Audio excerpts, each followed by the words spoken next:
Salut les zéros, je vous propose une série, dans la série débutée en motion design sur Cinema 4D 2023, je vous propose une série de tutos dans lesquels on va s'amuser à créer des systèmes solaires, enfin des choses qui y ressemblent en tout cas, en utilisant des méthodes complètement différentes. Des choses comme ça, des choses, on va reprendre au début, voilà, comme ça. Qu'est-ce que j'ai d'autre en stock?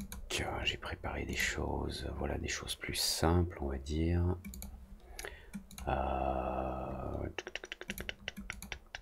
Bon, bref, on va utiliser différentes méthodes et jusqu'à avoir des méthodes, par exemple, qui utilisent des expressions, c'est-à-dire quelques petites formules de trigonométrie, des choses dans ce genre. Alors, je vous propose de commencer par la méthode la plus basique qui consiste à placer des sphères et à les faire tourner les unes autour des autres. Allez, c'est parti. Alors, j'ai juste fait une recherche express sur le net, système solaire.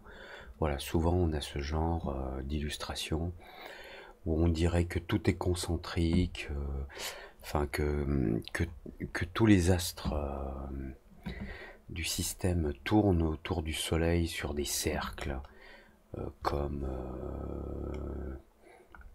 j'ai pas un bon exemple, si là j'ai un, voilà, ici ou là, voilà, c'est que des cercles, ok, les échelles sont pas respectées du tout, etc. Peu importe, on fait du motion design, donc suivant ce qu'on veut obtenir, utiliser la méthode qui permet de, enfin, en utilisant des rotations d'objets autour d'autres objets ou autour d'un axe précis ou en mouvement, c'est une méthode comme une autre. Donc je vous propose de créer une nouvelle scène, de cliquer sur standard ici pour qu'on ait la même chose à l'écran, vous et moi.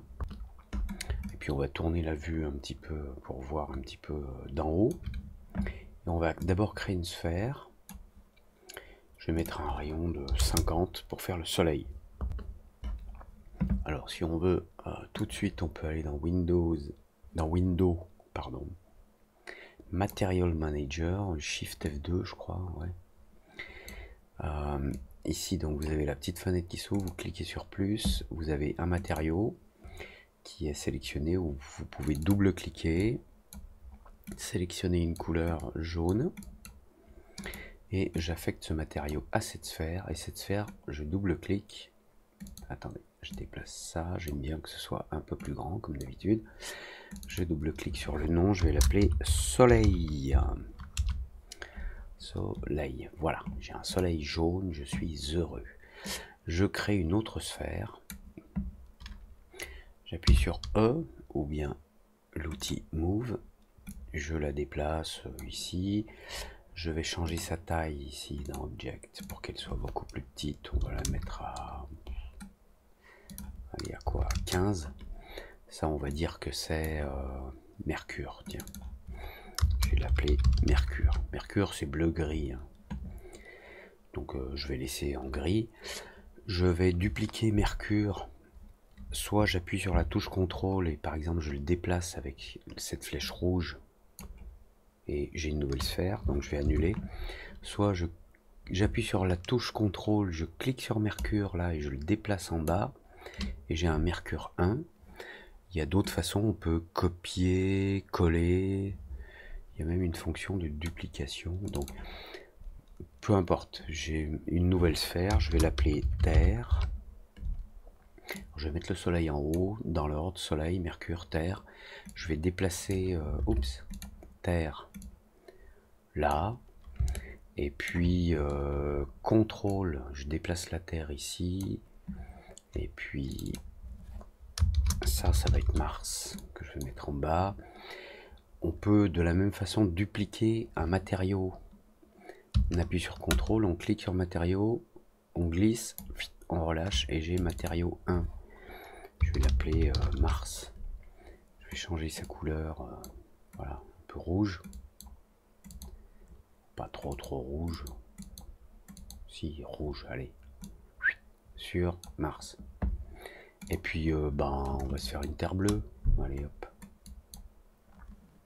Une terre bleue, vite fait, bien fait. Bon. Maintenant, ben, j'ai ces objets qui tournent autour du Soleil. Partons du principe qu'ils font une simple rotation autour du Soleil. Alors, deux façons de procéder. Enfin, non, il y a plein de façons. Mais en utilisant les axes de rotation, il y a deux façons. Celle que je préfère, qui est plus simple à mon goût, c'est de créer un objet nul, là en haut, un null object.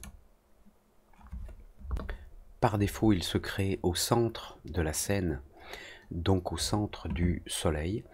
Et puis, je vais l'appeler nul Mercure. Et puis, je glisse Mercure à l'intérieur. Maintenant, les mouvements de Mercure peuvent être contrôlés par cet objet nul dont le centre se trouve au centre de la scène. Donc, mon objet nul Mercure, dans ses coordonnées, si j'utilise la rotation H, je vais pouvoir animer Mercure ici en animant sa coordonnée de rotation sur H. Je vais allonger la durée de mon anime à 1000 images. Un truc que j'aime bien faire quand je fais des choses comme ça, c'est plutôt de travailler à 50 images à la seconde. Donc Edit Project Settings, et là dans Project, je mets 50 fps, même si je fais pas le rendu à 50 images à la seconde. C'est plus soft quand on bosse, c'est plus agréable. Donc maintenant, il faut faire tourner Mercure. Donc je vais pouvoir créer des clés. Attendez, je ferme ça, ça m'agace. Je vais pouvoir créer des clés d'animation. Par exemple, Mercure. Donc à l'image 0. Ici, je crée une clé. Donc je coche le petit losange ici. À l'image 0, il y a un angle de 0. Et puis on va dire qu'à l'image 500... il a un angle de 360. Je fais entrer et je clique sur le petit losange pour enregistrer une clé. Donc là, c'est le nul qui tourne. Mercure étant attaché à ce nul qui se trouve au centre ici, Mercure va se mettre à tourner. Si je fais play, il se passe un truc bizarre, c'est que Mercure accélère et puis hop, ça ralentit jusqu'à revenir où c'était, ça s'arrête et ça repart pas. Mais en tout cas, ça accélère et ça s'arrête. C'est normal, ça on peut le configurer pour savoir si on veut ça par défaut ou pas. Quand on crée des clés d'animation, elles ont un lissage. En anglais, c'est un easing, c'est-à-dire qu'il y a une accélération et un ralentissement. Alors, ces histoires d'accélération et de ralentissement quand on crée des clés d'animation, c'est très variable d'un logiciel à l'autre. Et de plus en plus, c'est configurable. Mais durant très longtemps, dans les logiciels de 3D, on crée deux clés et l'interpolation, on appelle ça donc le passage d'un point à un autre, d'un déplacement, d'une rotation sur un angle, se faisait de façon linéaire, c'est-à-dire que l'objet, il partait de sa position initiale jusqu'à sa position finale avec une vitesse qui était constante. Pour rendre les choses plus naturelles, on a tendance à créer cette accélération. Parce que dans la réalité, si vous prenez... Attendez, je vais me remettre à l'image. Voilà. Dans la réalité, quand vous prenez un objet, si vous le prenez, que vous le déplacez pour le poser ailleurs, sa vitesse est nulle, la vitesse de votre main est nulle, et vous accélérez, puis vous ralentissez pour le poser ailleurs. Donc là, c'est une petite lampe torche. Ouh, très utile pour bricoler au fond de l'ordinateur. Donc, on prend un truc et on le repose, comme vous voyez, on part d'une vitesse de 0, on accélère, on ralentit, puis on redescend, on ralentit pour le poser, ou alors, hop, on le jette comme une brute. Ça se paramètre souvent, durant très longtemps dans les logiciels de 3D. Par défaut, les clés avaient une interpolation linéaire. Et dans Cinema 4D, on a une interpolation entre les points des différentes clés qui est lissée pour avoir une accélération et un ralentissement. Ça se voit où? Ça se voit par exemple, si je vais dans Windows Timeline Windows, non, le menu Window, Timeline F-Curve. On va voir les courbes, donc le raccourci c'est Shift Alt F3, et moi j'aime bien quand la fenêtre est séparée, donc j'utilise le petit bouton là, sinon, ah non, c'est pas le cas ici, parce que on y a accès là, voilà, et quand on y accède ici, la fenêtre elle est là, et après j'utilise Undock, et puis je change sa taille, c'est pénible, donc je préfère utiliser directement ce menu là, hop, et comme ça je le l'ai dans une fenêtre. Alors comme dans les fenêtres de viewport, bouton du milieu avec la touche Alt enfoncée vous permet de déplacer la vue. Alt enfoncé et bouton droit de la souris, si vous glissez à gauche ça zoom horizontalement, si vous glissez en haut en bas ça zoome verticalement. Donc voilà ce que je voulais vous montrer. Les clés ici, donc on voit ici, on passe de la valeur 0 à la valeur 360 degrés de rotation, mais le temps, hop là, attendez, redoux, je vais remettre, voilà, le temps étant là en haut sur une échelle fixe, ce qui se passe c'est que ça accélère, ça atteint la vitesse maximum et puis ça ralentit.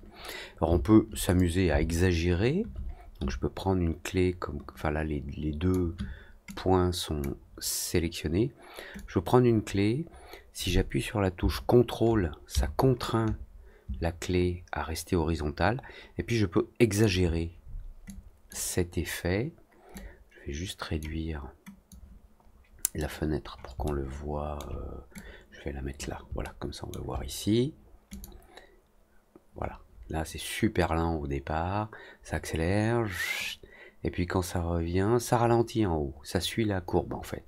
Bon, dans un système solaire, les choses vont toujours à la même vitesse, donc on sélectionne les deux clés là, et on a ce petit bouton qui va permettre de transformer les clés en linéaire, c'est-à-dire que la vitesse va être constante du début à la fin de notre section d'animation.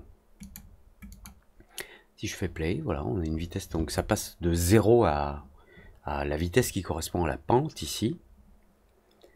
Et puis vitesse, vitesse, vitesse et stop. Voilà. Alors, maintenant, soit vous allez à la fin de votre anime et vous choisissez un angle bien plus élevé si vous voulez que la planète fasse plusieurs tours, soit vous avez une fonction là qui va permettre de boucler, de faire une boucle à partir de ces clés. Donc là, j'ai indiqué que en 500 images, Mercure faisait le tour de mon Soleil.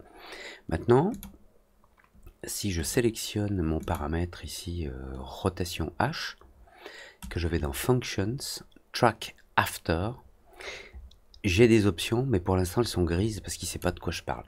Donc il faut que je sélectionne au moins la dernière clé, et Track After, et là je peux lui dire Repeat After. Pour l'instant, il est sur Constant After. Ça veut dire qu'il reste à la dernière valeur utilisée. Si je le mets sur Repeat, on voit de nouvelles courbes en noir apparaître qui sont des fonctions de répétition. Alors, on va regarder ce que ça donne. Voilà, je vais faire Play. Donc ça avance, on tourne. On va bien observer ce qui se passe là. Ça suit bien le truc. La rotation est bonne. Alors, la rotation est bonne, il n'y a pas d'interruption, parce que ici, à l'image 500, si je mets ma souris ici, je suis à 360, et si je mets la souris là en bas, en fait, je devrais voir 0. Donc en fait, à la même image, il reprend la clé qui est là en bas, qui est exactement la même, ce qui fait que si j'avance d'une image, et que je ferais mieux de prendre mon Mercure ici. Si je regarde la rotation ici, donc à l'image 499, j'ai pas sélectionné Mercure là. Si? Non, excusez-moi, c'est le nul qu'il faut que... Voilà. Donc à l'image 499, on est à 359 degrés,28. À l'image 500, on est à 360.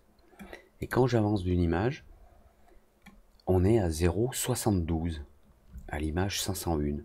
Donc il a bien avancé entre les deux images, parce que ce qui peut se passer parfois, c'est que il répète exactement ce qu'il a trouvé. C'est-à-dire que s'il était à 0 au début de l'animation, il arrive à 500, et à 501, il reprend la valeur du début de la courbe, et il se remet à 0. Et entre 360 et 0, l'effet de rotation est le même. Et là, alors c'est pas de la chance, hein, c'est programmé pour, il repart comme s'il n'y avait aucune interruption. Donc là, on a fait tourner Mercure autour, enfin on a lié Mercure à un objet nul qui tourne avec des clés d'animation et à une certaine vitesse. Donc maintenant, si je veux que Mercure aille plus vite, notamment parce qu'il est plus proche du Soleil, je peux déplacer cette clé pour qu'elle soit non pas à l'image 500, mais à l'image 300. Donc si je clique sur la clé là, avec l'outil Move, et que je la déplace, alors il faut faire attention parce que on la déplace en hauteur, et puis à la fois dans le temps et dans la dimension. Et si on appuie sur CTRL, on crée une nouvelle clé. Bon, c'est pas ce que je veux. Par contre, en appuyant sur majuscule, Shift, que vous voyez s'allumer, non, que vous voyez s'allumer en bas à gauche de votre écran, en appuyant sur majuscule, je peux déplacer cette clé vers l'image 300 ou un truc dans le genre. Je sais pas exactement où je suis là. Je suis à 259, bon, peu importe. Hop, Mercure va plus vite. Et le mouvement est bien fluide lors de la reprise. Maintenant, on va animer la Terre, mais au lieu de lui affecter un objet nul qui serait au centre, on va utiliser l'axe de la Terre en modifiant son axe. Chaque objet a ce qu'on appelle un pivot. Dans Cinema 4D, ça s'appelle l'axe, axis. Dans la plupart des autres logiciels de 3D, ça s'appelle le pivot. Et on a une fonction là en haut qui s'appelle Enable Axis. Et si je clique là, et que je fais des modifs avec l'outil Move de rotation, Scale, ça n'a aucune utilité, je peux déplacer, alors j'aurais aimé déplacer l'axe, mais en fait le problème c'est que je déplace bien l'axe de la Terre. Et le problème c'est que la Terre c'est un objet paramétrique, c'est un objet qui est fabriqué à partir d'un algorithme qui crée une sphère de type standard ici, ou de type, je sais pas, hexaédron, avec un certain rayon, et Cinema 4D construit la Terre autour de son axe. Mais bon, moi je voudrais pouvoir déplacer son axe. Alors, il va falloir que je convertisse cette sphère en un objet éditable. Et pour ça, on a ce bouton qui est là en bas, Make Editable, ou la touche C. Et après, je pourrais changer son rayon, mais je pourrais difficilement changer son nombre de segments. Vous voyez ici, la Terre est définie par un certain nombre de segments. Je vais prendre un octaédron. Voilà, comme ça. Alors, je vais tout de suite choisir, par exemple, 32 subdivisions. Avec un rayon, on est à combien là? On est à 18, ouais, ok, on va aller 16. Et ouais, Mercure est un peu gros. Bon, notre Terre, un rayon de 16. Et maintenant, si je clique sur ce bouton, Make Editable, l'icône a changé là. C'est plus une sphère, c'est un polygone fait à partir de points et de faces. Mais maintenant que ce polygone est dans, enfin que ce modèle, cet objet est dans cet état, avec cette fonction qui est activée là, Enable Axis, je vais pouvoir travailler sur son axe. Donc je déplace l'axe global, l'axe principal de cet objet. Je peux le déplacer. Et si on regarde ici dans la section Coordinates, puisque je suis en train de travailler sur l'axe, la valeur qui est là en X, c'est la valeur de l'axe en X. Donc je peux le mettre à 0. En ayant déplacé son axe, la Terre a bougé. Puisqu'en fait, si je change la valeur ici, je déplace non seulement l'axe dans les coordonnées, mais je déplace la sphère avec. Alors après, on s'en accommode, c'est-à-dire qu'on approche l'axe à peu près du 0. Ici je suis à -2, je vais mettre 0. Voilà. L'axe en tout cas, lui, il est à 0, 0, 0. Je crois qu'il y a une autre façon, il y a un autre endroit où on peut éditer les coordonnées de l'axe, mais bon, on ne va pas rentrer dans ce détail.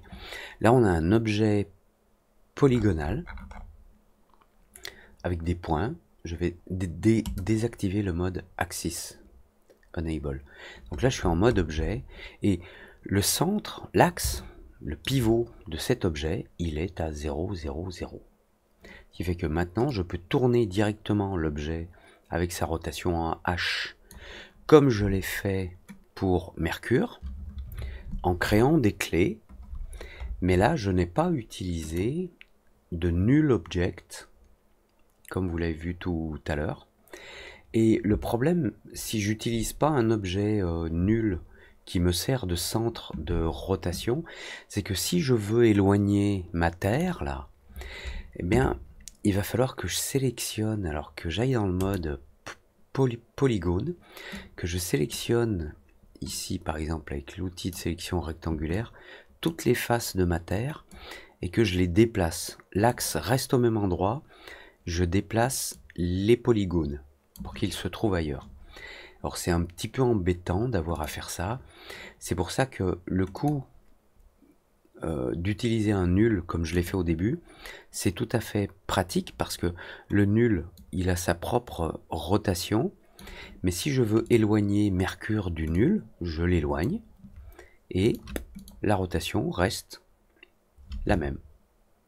Enfin, la vitesse en tout cas.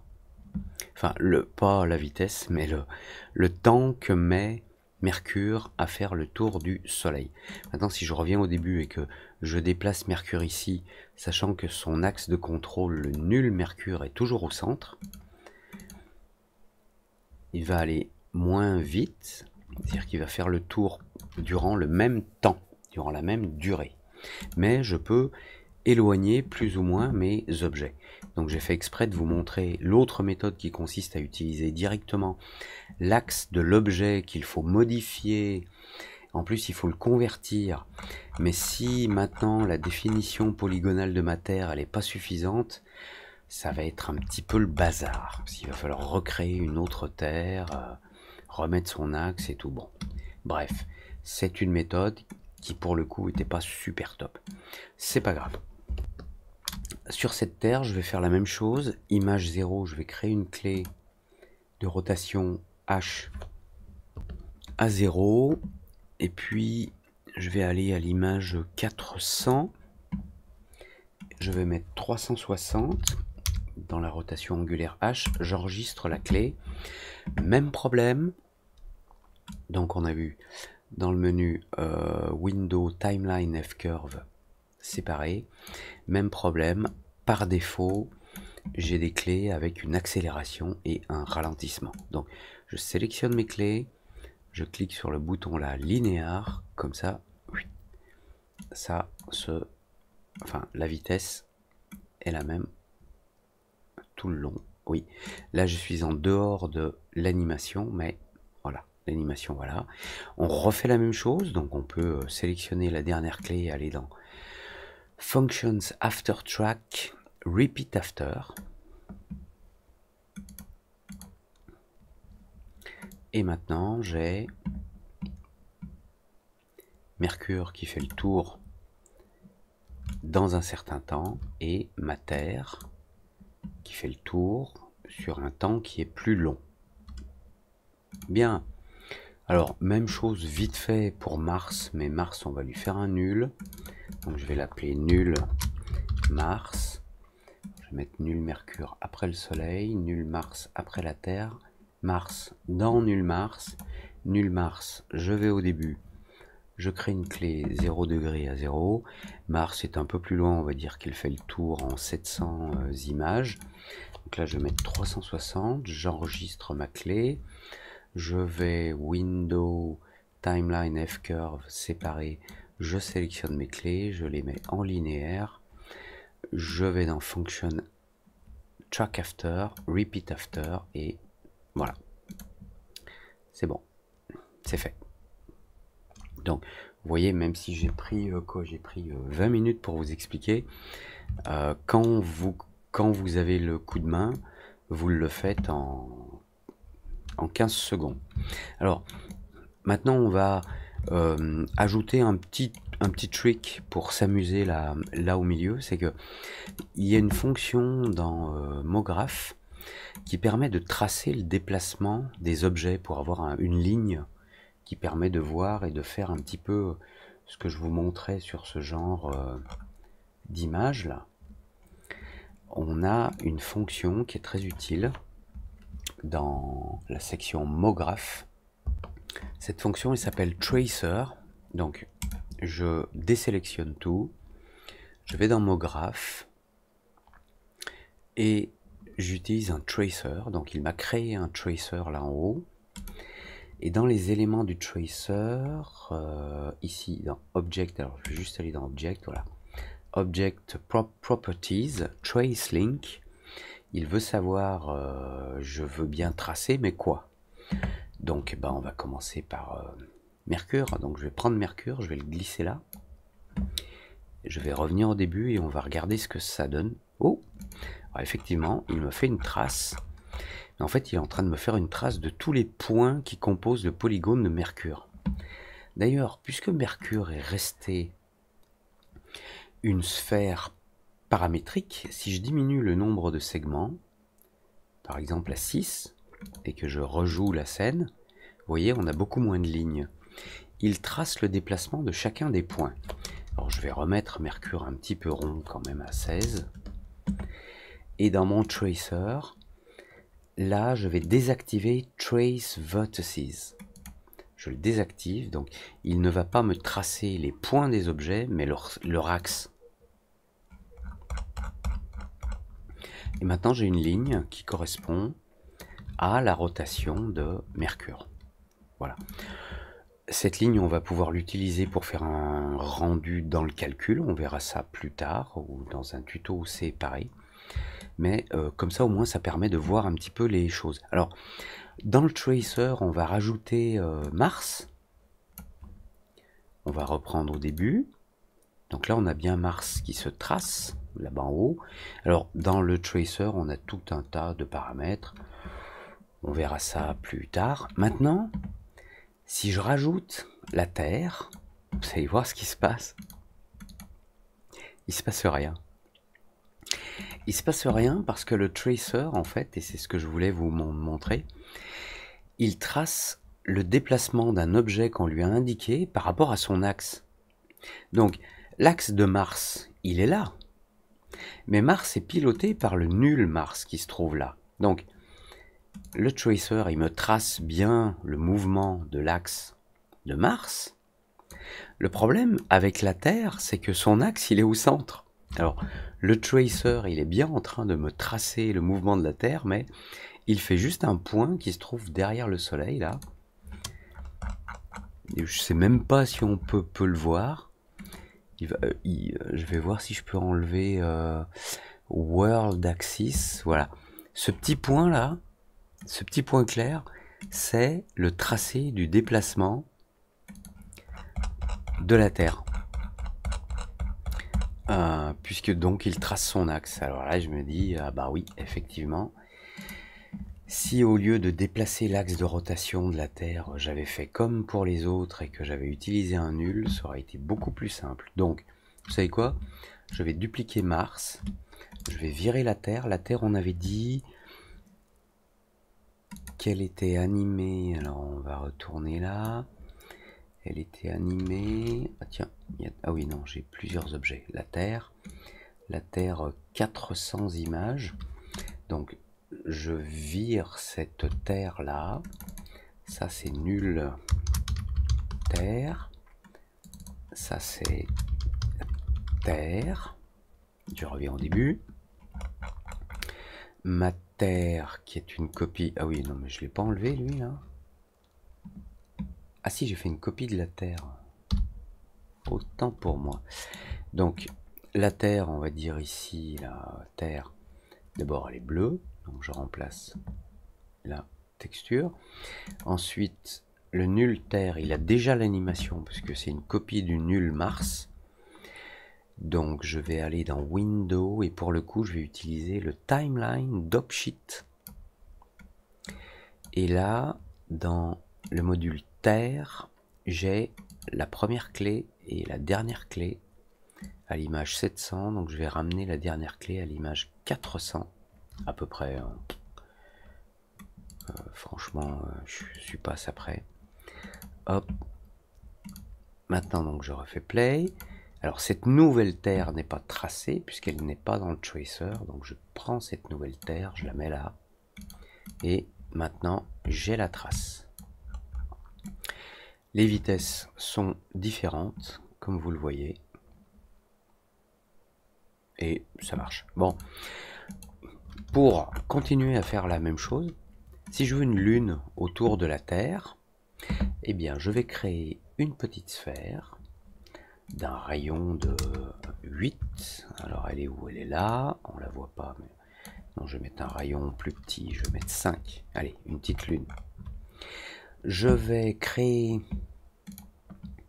un nul que je vais placer au centre de la Terre. Donc, il me faut connaître les coordonnées de la Terre. Alors, là, la Terre, elle est en X à 459. Je vais mettre 450. Voilà. Et je vais créer donc un nul. Ça, c'est le nul Moon, comme la Lune. Oui, je pourrais le faire en français. Allez, nul Lune. Nul Lune, c'est difficile à dire. Ce nul Lune, donc j'ai vu que la Terre, elle était à 450 cm de déplacement sur X. Donc le nul Lune, je vais le déplacer à 450 ici. Et maintenant, je vais mettre ma sphère, qui est la Lune là en haut. Je double-clique, je l'appelle Lune. Elle, je la place dans le nul Lune. Et le nul Lune, maintenant, je le mets dans la Terre. Comme ça, le nul Lune va suivre le mouvement de la Terre.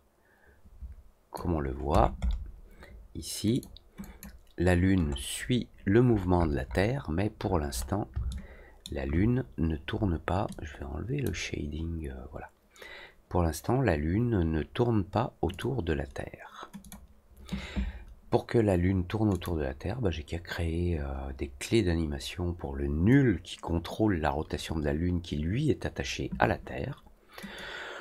Donc je sais pas, on va mettre à 0, on va mettre une clé de 0 sur cet axe et puis on va se mettre à 250 images. On va mettre 360. Je vous expliquerai plus tard pourquoi on a ces traits bizarres quand on avance et on recule. Je recrée une clé. Donc là au départ, voilà, ma lune elle tourne. Bon, elle tourne peut-être pas assez vite. Je vais la faire tourner un petit peu plus vite. Alors ce que je fais, c'est que dans le nul lune, Window Timeline d'Opsheet, ici donc nul lune, tu es où? Nul, dans nul terre, on a nul lune, voilà. Donc ce qui m'intéresse, c'est là, cette clé de rotation, je vais la mettre par exemple à 150. pour que la Lune tourne plus vite autour de la Terre. Voilà, on voit la Lune là qui tourne, mais elle s'arrête. Alors, non seulement elle s'arrête, mais en plus on a toujours cet effet d'accélération, de ralentissement. Donc, je sélectionne nulle Lune et je passe en mode ici F-curve, puisque quand on affiche cette fenêtre, soit timeline, donc la ligne de temps, timeline, enfin le temps, ouais. Soit en mode dopsheet, soit en mode F-curve, la fenêtre c'est la même, et on peut passer d'un mode à l'autre ici. Donc je passe ici en mode courbe, je sélectionne donc nulle Lune, là qui devient orange, je prends les deux clés, je les remets en linéaire, et j'en profite pour rajouter un track after, repeat after, et maintenant, hop, j'ai, comme vous le voyez, ma petite Lune qui tourne autour de ma Terre à son rythme. Et c'est assez facile de changer la vitesse puisqu'il suffit de changer une clé dans nulle Lune. Alors, c'est difficile à voir là sur la timeline, mais si je descends mon anime à 400 images de durée, si je sélectionne le nulle Lune, ici, juste là, il y a un petit rectangle. Donc on est à l'image 151, il y a un petit rectangle qui correspond à la clé de rotation qui est là. Alors on peut se déplacer de clé en clé avec ces boutons là. Aller à la clé précédente, donc il vient à 0. Avec ce bouton là, go to next key, il va à la clé suivante, on est en 151. Et si je clique, alors j'aime pas Cinema 4D ici à cause de ça. Dans 3ds Max et Maya, c'est beaucoup plus facile parce que c'est un petit peu plus grand, il y a quelques pixels de plus. Et là, je voudrais prendre cette clé là et la déplacer. Voilà, il faut vraiment cliquer pile dessus. Je vais l'amener à l'image 100 et je vais rejouer mon anime. Et là, vous voyez que la Lune tourne beaucoup plus vite. Bon, on la voit pas très bien, donc je vais l'agrandir un petit peu. Mettre 8 et puis je vais créer une texture grise ou claire, on va dire, allez, claire sur la Lune. Et voilà, vous voyez la Lune qui tourne autour de la Terre. On peut ajouter le tracé de la Lune aussi dans notre tracer. Je vais dans le tracer, dans la liste des objets, je prends la Lune, je la mets là, et c'est parti. Et on voit les mouvements de la Lune par rapport à la Terre.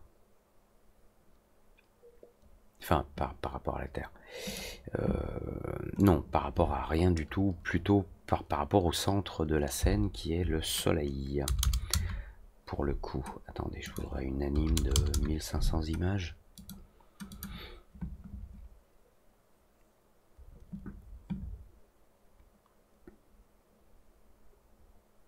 Yeah.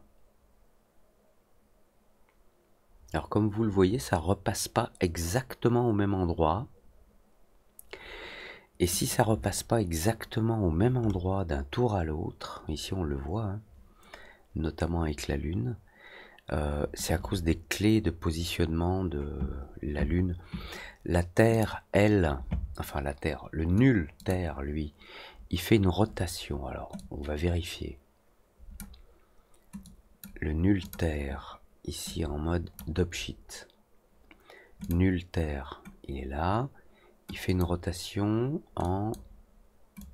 Alors, il faut se méfier parce que la clé qu'on voit là à 100 images, c'est pas celle de la Terre.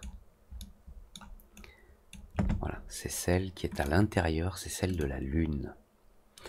Donc, la Terre, elle, sa clé ici, elle est indiquée sélection, c'est marqué là, on est à 407. Donc, il faudrait que je déplace cette clé. Et alors, on peut le faire ici en fait, puisque quand on sélectionne une clé ici, donc je sélectionne la clé de rotation en H du nul Terre. Si je clique dessus, je peux lui dire, toi, tu te trouves à 400 et non pas à 410. Je peux déplacer la clé à la main, mais parfois, quand l'échelle est trop, enfin quand l'animation est trop longue, c'est difficile de trouver exactement même si c'est indiqué là en bas, de trouver exactement, c'est pas toujours facile de trouver exactement le bon point. Là je vais essayer de me mettre à 400, voilà. Je suis à 400, la lune, elle, si je sélectionne, je vois qu'elle fait un tour en 100 images. Donc maintenant si je rejoue, je devrais avoir quelque chose de synchrone quand ça revient là. Voilà, c'est synchrone. La lune reprend bien le chemin qu'elle avait. C'est pas du tout le cas dans la réalité, mais c'est autre chose qu'on verra plus tard.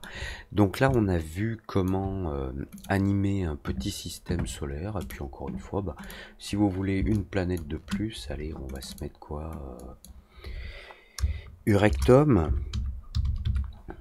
Uranus, je sais plus où elle est, Uranus, dans l'espace. Donc on va se mettre Uranus. Ça n'est pas sale. Uranus, tiens, on va la faire bleue aussi, on va la faire un peu plus grosse et puis on va la mettre loin. Et puis puisqu'elle est loin, dans le nul Uranus qui a des clés de rotation, je vais aller dans mon timeline d'Opsheet, nul Uranus. Hop, la rotation de nul Uranus. Alors toi, tu vas rotater. Oups, j'ai pris les clés du début. Donc je vais prendre juste cette clé là. Et tu vas te déplacer, on va dire, aller en 1200 images. C'est pénible parce que pour voir bien précisément le temps là, on peut pas être dans la section supérieure, dans la rotation globale, il faut aller dans la clé précise que l'on est en train de modifier. Et donc là je vais me mettre en 1200, voilà, c'est indiqué ici. Et si je fais play, oh tiens, Uranus met un petit temps de démarrage, j'ai dû déplacer la première clé. Nul Uranus s'il vous plaît, oui, la première clé ici, donc je clique dessus ou bien je la sélectionne avec l'outil de sélection rectangulaire ici. Je sélectionne comme ça et je dis tu démarres à l'image 0 s'il te plaît. Et on n'a pas le tracé, donc dans le tracer je vais rajouter Uranus à la fin, voilà.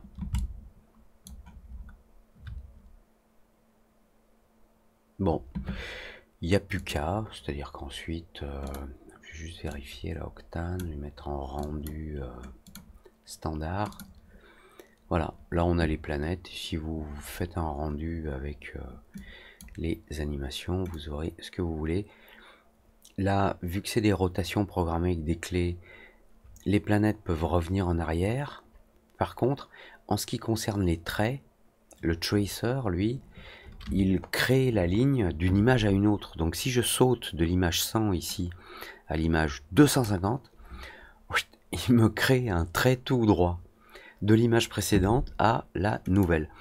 Et on verra à la fin de cette série de tutos comment on peut régler ça ou le mettre ce qu'on appelle en cache. Donc ça c'était la partie 1 qui consistait donc à faire tourner des planètes en créant des rotations très simples autour d'un seul axe. La prochaine fois on va regarder comment utiliser des courbes ou des ellipses pour que les planètes puissent suivre des trajectoires elliptiques qui ne soient pas forcément centrées sur le Soleil et qui peuvent même être un petit peu inclinées sur le plan horizontal global du système solaire, ou au moins inclinées par rapport au plan de rotation de la Terre par rapport au Soleil, parce que la majorité des planètes, la plupart des planètes ont une légère inclinaison sur leur rotation globale autour du Soleil. Certaines en ont plus que d'autres. Majoritairement, elles sont elliptiques aussi. Donc on va pouvoir tracer des traits et puis dire, ben, objet suit cette ligne. Et c'est ce qu'on verra dans le modèle numéro 2, donc en suivant un chemin.